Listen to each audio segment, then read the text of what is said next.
नमस्कार दोस्तों, parallel world, alternate dimension, multiverse, ये सभी कॉन्सेप्ट दशकों से साइंस फिक्शन में मौजूद हैं। टाइम ट्रेवल और एलियन जैसे अन्य साइंस फिक्शन विचारों की तरह अब टाइम ट्रेवल और एलियन जैसी कहानी तो हमारी शैली का एक हिस्सा बन गए हैं। कुछ ऐसा जिसे ऑडियंस बिना ज्यादा एक्सप्लेनेशन के आसानी से अपना सकते हैं। हम इसे साइंस फिक्शन में तो मानते ही हैं, लेकिन कुछ हद तक हम इसे रियलिस्टिक भी मानते हैं कि शायद टाइम ट्रेवल पॉसिबल हो सकता है, शायद एलियंस मौजूद हो सकते हैं या फिर हमारे साथ रह भी रहे होंगे, बस हमें इसका अंदाजा न हो। लेकिन जब बात आती है कई ब्रह्मांडों की, तो फिर रियल लाइफ और फिक्शन में अंतर क्या है?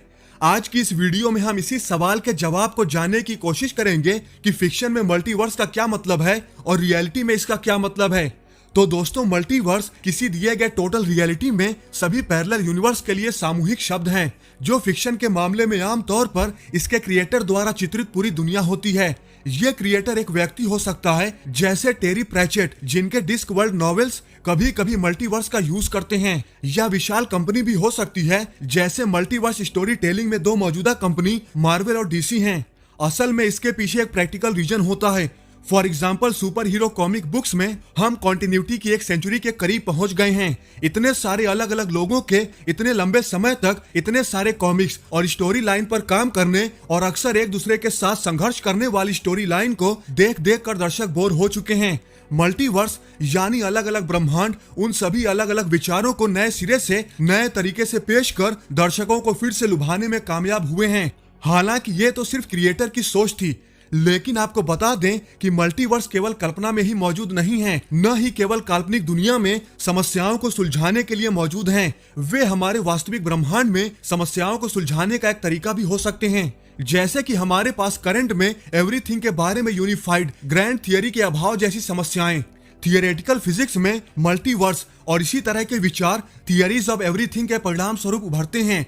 थियरी ऑफ एवरीथिंग एक हाइपोथेटिकल ढांचा है जिसमें समस्त फिजिक्स समाहित होंगे, जैसे जनरल रिलेटिविटी और क्वांटम मैकेनिक्स को एक साथ समेटना। जनरल रिलेटिविटी और क्वांटम मैकेनिक्स दोनों को ही मान्य किया गया है, लेकिन अल्टीमेटली कुछ पैमानों पर ये उपयोगी नहीं है। इसलिए एवरीथिंग का सबसे प्रसिद्ध संभावित सिद्धांत यकीनन स्ट्रिंग सिद्धांत को माना जाता है। स्ट्रिंग थियरी अपनी वियर्डनेस और कॉम्प्लेक्सिटी के लिए थोड़ा कुख्यात है। ये मानती है कि पार्टिकल सिंगल ऑब्जेक्ट्स नहीं हैं, बल्कि लॉन्ग वन डायमेंशनल स्ट्रिंग्स हैं, क्योंकि वे केवल एक डायमेंशन में मौजूद हैं, जबकि मनुष्य 4 डायमेंशंस में मौजूद हैं। स्ट्रिंग थियरी में एक मेजर प्रॉब्लम है। हालांकि एम थियरी द्वारा एग्जेम्पलीफाइड एक समस्या स्ट्रिंग थियरी का एक और भी अजीब वर्जन है। दरअसल एम थियरी स्ट्रिंग थियरी के 5 अलग अलग वर्जन्स को यूनिफाई करती है, जिन्हें सुपर स्ट्रिंग थियरी कहा जाता है। लेकिन यह इनएलिगेंट है और इसे काम करने के लिए 11 डायमेंशन की आवश्यकता होती है। अगेन, जहां तक हम जानते हैं, हमारे ब्रह्मांड में केवल 4 डायमेंशंस हैं, 3 स्थानिक लेंथ, विड्थ और डेप्थ, और एक टेम्पोरल यानी कि टाइम खुद ही।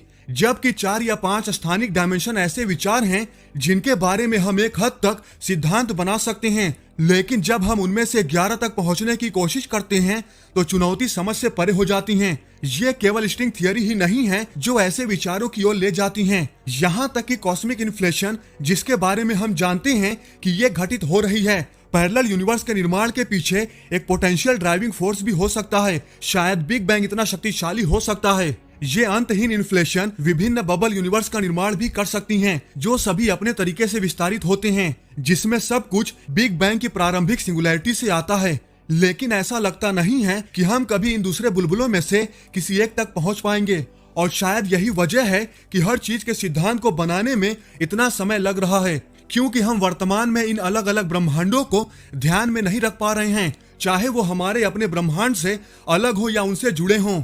हालांकि फिक्शन में मल्टीवर्स की बात आने पर स्ट्रिंग थियरी जैसे विचारों को आमतौर पर ध्यान में नहीं रखा जाता। मल्टीवर्स बस सिंपली एग्जिस्ट करते हैं, अक्सर असंगत कहानियों या टेम्पोरल पैराडॉक्स के समाधान के रूप में।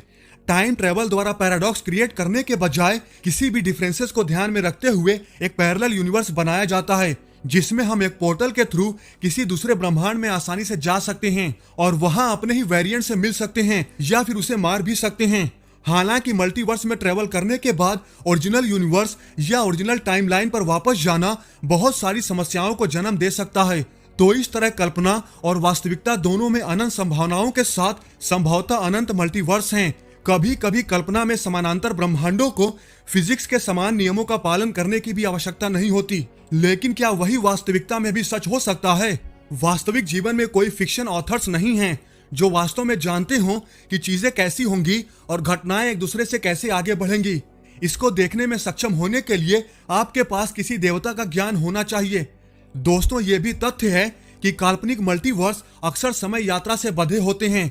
वास्तविक दुनिया में अधिकांश सबूत अभी भी सुझाव देते हैं कि पीछे की ओर समय यात्रा असंभव है, क्योंकि इसे मैनेज करने के लिए आपको प्रकाश की गति को तोड़ना होगा। इसलिए एक टेम्पोरल यानी अस्थायी पैराडॉक्स को ध्यान में रखते हुए समानांतर ब्रह्मांड बनाने का एक मैकेनिज्म वास्तव में मौजूद नहीं हो सकता। वर्तमान में ऐसा कोई वास्तविक रीजन भी नहीं है कि अलग अलग विकल्पों, यहाँ तक कि बड़े पैमाने पर विकल्पों को ध्यान में रखते हुए एक नया ब्रह्मांड बनाने की आवश्यकता क्यों होगी, जिसका हमारी प्रजाति पर बहुत बड़ा असर होगा। और यहाँ तक कि मौजूदा मल्टीवर्स में भी अलग अलग ब्रह्मांडों का एक दूसरे से कोई वास्तविक संबंध नहीं हो सकता। हो सकता है कि वे अनंत भी न हो और वहाँ ब्रह्मांडों की एक निश्चित संख्या हो जिनमें से कोई भी एक दूसरे के साथ इंटरेक्ट नहीं करता। हम बस नहीं जानते। ये मल्टीवर्स थियरीज की सबसे बड़ी समस्याओं में से एक है, लेकिन वही कल्पना में वे लगभग हमेशा स्पष्ट रूप से जुड़े हुए होते हैं। उन सभी समस्याओं को दरकिनार कर दिया जाता है जो वास्तविकता में हो सकती हैं। इन रियलिटी और हाइपोथेटिकल कॉस्मोलॉजी के कई क्षेत्रों की तरह, जिसमें स्ट्रिंग थियरी भी शामिल है, इस पर शोध करना दिलचस्प है, लेकिन इसके बारे में बहुत से लोग नकारात्मक हैं। फिर भी एक बार जब कुछ लोगों ने ब्लैक होल को इतना अजीब मान लिया कि वो वास्तव में मौजूद नहीं हो सकते और वे लोग गलत साबित हुए, तो शायद मल्टीवर्स भी उसी तरह से खत्म हो जाएगा। लेकिन अगर मल्टीवर्स और समानांतर ब्रह्मांड मौजूद हैं, तो क्या हम वास्तविक जीवन के इंसान साइंस फिक्शन के पात्रों की तरह उनके बीच यात्रा कर सकते हैं? शायद ऐसा मुमकिन हो, क्योंकि इसके संकेत मिले हैं। साल 2020 में कई आउटलेट्स में विचित्र कहानियां सामने आईं, जिसमें दावा किया गया कि नासा ने समानांतर ब्रह्मांड का सबूत खोजा है जहां समय पीछे की ओर चलता है। नासा वास्तव में अंटार्कटिक बर्फ की चादर में न्यूट्रिनो के अजीब व्यवहार के बारे में बात कर रहा था। बहरहाल, इस हैरान करने वाले मिरर वर्ल्ड के विचार ने बस एक छोटी सी ही उड़ान भरी। लेकिन फिर भी अगर ऐसा कोई ब्रह्मांड मौजूद था, तो शायद वहां से यात्रा करना और वहां से वापस आना आउट ऑफ द क्वेश्चन होगा। एक ब्रह्मांड का इंसान ऐसे ब्रह्मांड में कैसे जीवित रहेगा जहां समय का प्रवाह उल्टा है? यह संभव है कि अगर आप ऐसी जगह जाने की कोशिश करते हैं तो आप तुरंत मर जाएंगे। आपका शरीर समय के माध्यम से पीछे की ओर यात्रा करने के लिए नहीं बना है, और संभवतः मिरर वर्ल्ड में रहने वाले किसी भी व्यक्ति का शरीर आगे की ओर यात्रा करने के लिए नहीं बना है। फिर यही बात सामान्य तौर पर अन्य ब्रह्मांडों के लिए भी सच हो सकती है, यहाँ तक कि उन ब्रह्मांडों के लिए भी जिनमें इतने बड़े अंतर नहीं हैं। शायद उनके बीच जाना असंभव है अगर वे वास्तव में मौजूद हैं, क्योंकि आपको किसी तरह एक ऐसा जहाज बनाना होगा जो बाउंड्रीज को पार करने में सक्षम हो, जो वास्तविकता को सचमुच तोड़ने में मदद करे। और वास्तव में हम इस बारे में अन्य हाइपोथेटिकल कॉन्सेप्ट्स जैसे कि टाइम मशीन या वॉर्म होल के माध्यम से यात्रा करने के बारे में जितना जानते हैं उससे भी कम जानते हैं।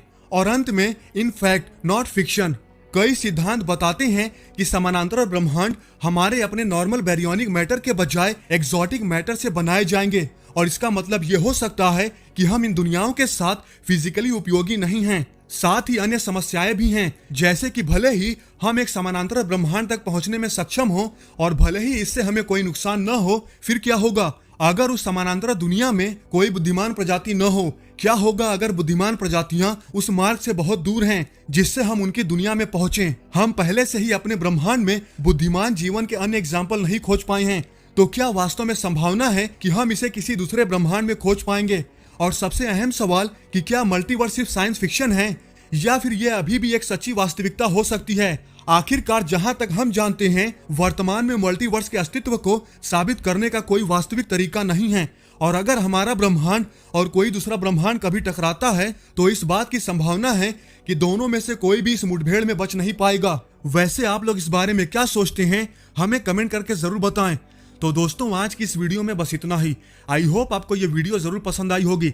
अगर आपको ये वीडियो पसंद आई है तो लाइक और शेयर करना न भूलें, और ऐसी ही इंटरेस्टिंग वीडियो देखने के लिए हमारे चैनल को सब्सक्राइब करना तो बिल्कुल भी न भूलें। तो मिलते हैं नेक्स्ट वीडियो में। जय हिंद।